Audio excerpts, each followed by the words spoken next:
ఇప్పుడు కేవలం 7,999 up to 10 kgs వరకు బరువు తగ్గి అధిక బరువు నుంచి వచ్చే ప్రధాన సమస్యలను దూరం చేసుకోండి. హాయ్ హలో నమస్తే, వెల్కమ్ టు మూవీ మిక్చర్.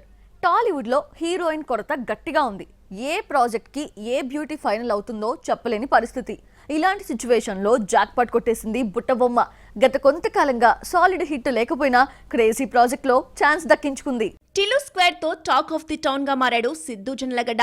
తన డైలాగ్స్, యాక్టింగ్ తో మంచి క్రేజ్ ని సంపాదించుకున్నాడు. డీజే టిల్లు కన్నా పెద్ద హిట్ అయింది.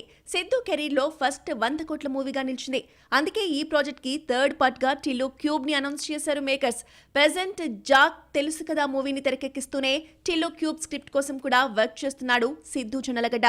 టిల్లు సిరీస్ లో హీరోయిన్లకు మంచి ఇంపార్టెన్స్ ఉంటుంది. అందుకే థర్డ్ పార్ట్ లో ఎవరిని హీరోయిన్ గా తీసుకుంటారో అన్న చర్చ జరుగుతోంది. అయితే ఈ జాక్ పార్ట్ ని బుట్టబొమ్మ పూజా హెగ్డే సొంతం చేసుకున్నట్టుగా తెలుస్తోంది. పూజా హెగ్డేని బ్యాడ్ టైం బాధేస్తోంది. హిందీలో సల్మాన్ తో చేసిన కిసీగా బాయ్ కిసీగా జాన్ డిజాస్టర్ అయింది.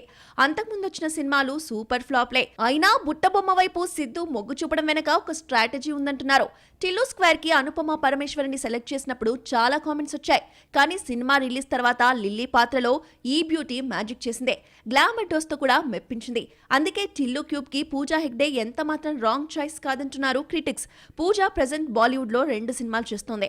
తెలుగులో కార్తిక్ దండు తెరకెక్కించిన నాగ చైతన్య ప్రాజెక్ట్ లో ప్లేస్ కన్ఫర్మ్ చేసుకుంది. ఇప్పుడు ముచ్చటగా 3వ ప్రాజెక్ట్ ని టిల్లు బాయ్ తో చేయబోతోంది. త్వరలోనే దీనిపై అఫీషియల్ అనౌన్స్మెంట్ వచ్చే ఛాన్స్ ఉంది.